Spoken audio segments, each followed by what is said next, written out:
संदेशा आया है, समागम जाऊंगा, प्रभु के चरणों में शीश झुकाऊंगा,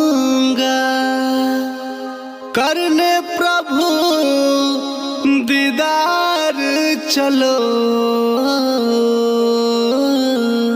गुरु के दरबार चलो, गुरु के दरबार चलो, गुरु के दरबार चलो, गुरु के दरबार चलो।